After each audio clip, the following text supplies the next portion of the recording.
Bismillahirrahmanirrahim. Assalamualaikum warahmatullahi wabarakatuh.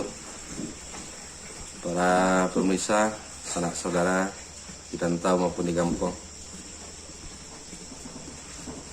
Pada kesempatan kali ini kita akan mencoba melihat catatan dan warisan pengetahuan yang disimpan di dalam rumusan Silek.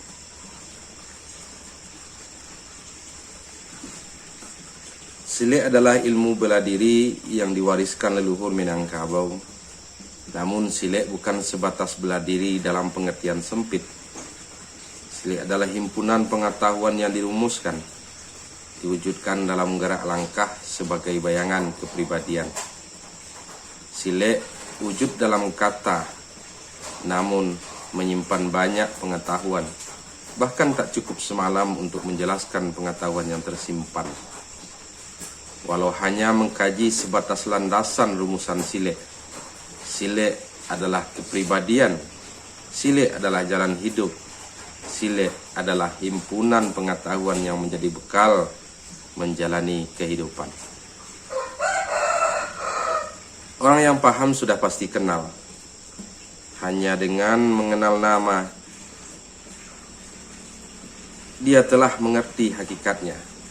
Sebagaimana mengenal kepribadian seseorang yang menguasai silek. Ketika mendengar namanya, maka dia telah tahu bentuk dan rupanya sampai tempat tinggalnya, bahkan mengenal sifat dan perilakunya, apa yang sering dia lakukan. Sampai mengenal gelar yang mereka sandang, yaitu Pandeka. Gelar yang dianugerahkan masyarakat untuk seseorang yang menguasai silek. Pandeka berarti pandayaka, luas wawasannya, banyak pengetahuannya, arif bijaksana dalam setiap tindakan dan perbuatan. Berdasarkan pengertian tersebut, silek dikatakan sebagai literasi yang hidup dan menyimpan catatan dalam setiap gerak langkah dengan berbagai simbol. Sebagai sebuah literasi, silek menyimpan makna dalam gerakan. Setiap langkah merupakan simbol penuh makna dan pelajaran.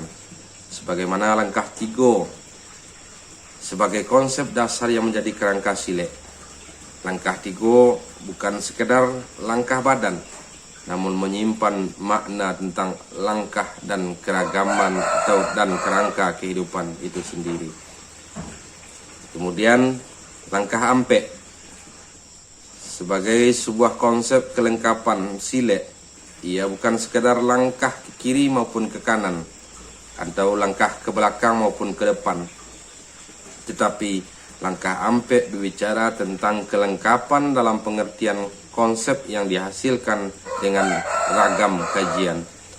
Apalagi tentang konsep atau kajian langkah 9. Jangan dipandang sebatas langkah di halaman atau di sasaran. Langkah 9 berbicara tentang kesatuan, membahas kesempurnaan ilmu pengetahuan dalam keseimbangan. Sebagaimana makna yang tersimpan di dalam filsafat lahia silek silaturahmi, batin silek mengenal diri. Artinya memelihara kehidupan sosial untuk memahami tujuan hidup melalui pengenalan hakikat diri. Itulah inti silek yang sesungguhnya.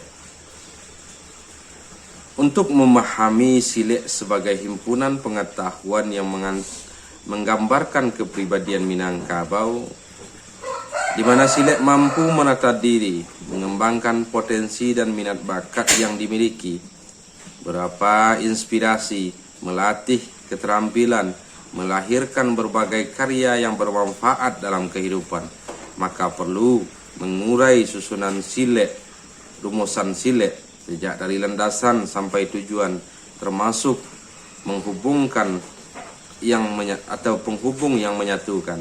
Sehingga melihat langkah tigo sebagai kerangka keilmuan, langkah tigo mengkaji tentang 3 kecerdasan, sejak dari kecerdasan intelektual, kecerdasan emosional, dan tak kalah penting kecerdasan spiritual. Langkah 3 juga membahas kajian tentang 3 rongga badan, rongga kepala, rongga dada, rongga perut yang tidak ketinggalan. Bahkan kajiannya sampai kepada nafsu, nyawa dan akal. Mengacu kajiannya sampai kepada zat, sifat dan af'al atau perbuatan. Puncak kajian silek pada hakikatnya penyerahan diri kepada Tuhan. Karena di sanalah bertemu kesempurnaan pengetahuan. Bagaimana ungkapan yang mengatakan samparono silek tak bagara, lari kancang tapak tak resak. Filsafat tersebut berbicara tentang hakikat penyerahan diri kepada Tuhan dalam setiap langkah kehidupan.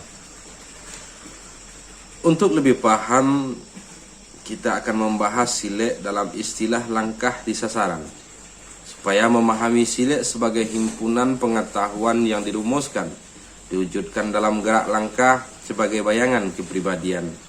Artinya, silek sebagai ilmu bela diri yang menyimpan banyak pengetahuan. Untuk mampu membela diri, maka harus membekali diri dengan berbagai kelengkapan pengetahuan. Didukung dengan kekokohan pemahaman yang membutuhkan keyakinan sebagai pegangan dalam kehidupan.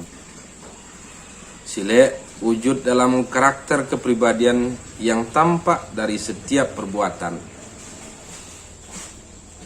Dari penjelasan tersebut, terlihat nyata karakter kepribadian Minangkabau yang sesungguhnya, sebagaimana yang dimaksud dalam ungkapan nan basile di ujung lidah, nan malangkah di pangkakari, nan mamain di mato padang, nan tahu jo gelek kato putih, nan tahu jo gayung kato abi, nan tahu jo gara kato sampai.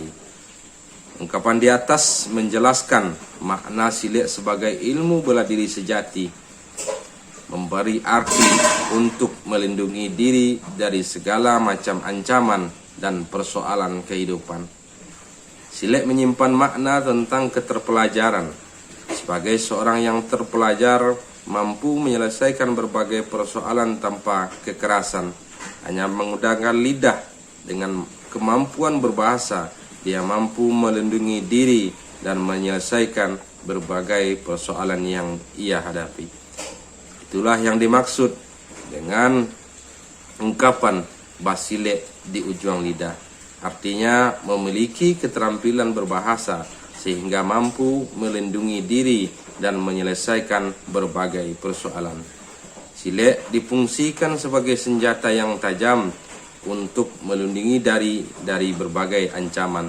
Bahkan dengan lidah ia mampu mengendalikan berbagai keadaan.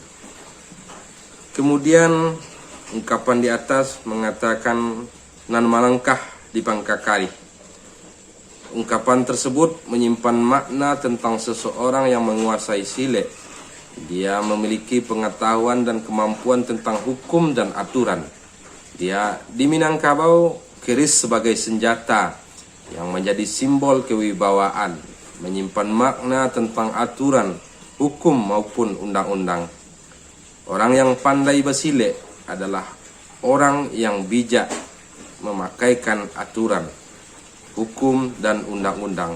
Itulah yang dimaksud dengan ungkapan nan malangkah di pangkakari, mengetahui hukum dan menjalankan sesuai aturan. Kemudian nan bamain di mato padang. Ungkapan tersebut menjelaskan tentang berbagai keterampilan yang dimiliki sebagai wujud keterpelajaran dan bekal menjalani kehidupan. Sementara yang dimaksud dengan ujung pedang atau ujung pedang dalam ungkapan tersebut menggambarkan tentang kehidupan yang tajam ibarat mata pedang. Dibutuhkan berbagai keterampilan untuk menjalani berbagai keterampilan dengan ragam keterampilan, sehingga bertemu dengan maksud dan istilah bermain di ujung pedang. Orang yang pandai bersilek dimiliki berbagai keterampilan.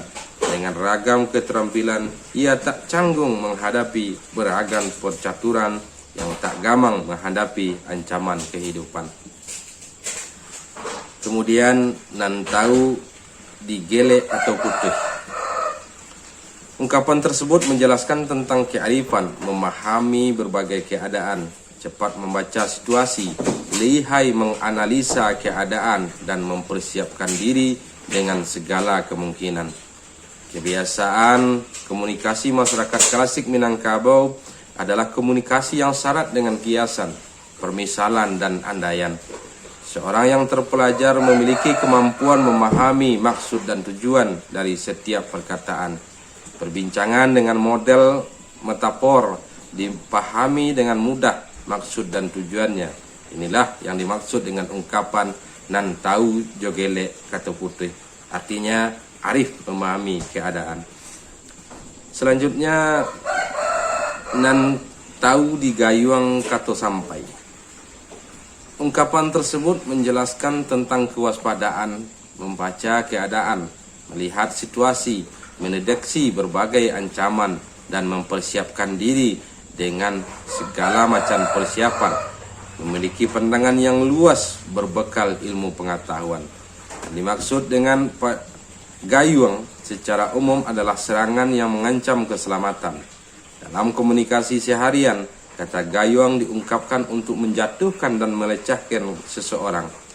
Orang yang terpelajar adalah orang yang mampu membaca tujuan dari setiap perkataan, walau dibungkus dengan kiasan dan andaian. Kemudian mempersiapkan diri dengan segala jawaban sebagai perlindungan. Itulah sekilas gambaran tentang silet sebagai warisan ilmu pengetahuan yang dapat dikatakan sebagai literasi hidup. Dalam setiap gerak langkah, silet mampu mencatat berbagai warisan pengetahuan leluhur Minangkabau. Mudah-mudahan di lain kesempatan dan waktu kita bisa melanjutkan pembahasan ini sehingga kita bisa memahami silet sebagai warisan literasi yang luar biasa, menyimpan gagasan, jalan pikiran, dan berbagai konsep ilmu pengetahuan sebagai senjata menjalani kehidupan. Demikian, mudah-mudahan penjelasan sekilas ini bermanfaat. Assalamualaikum warahmatullahi wabarakatuh.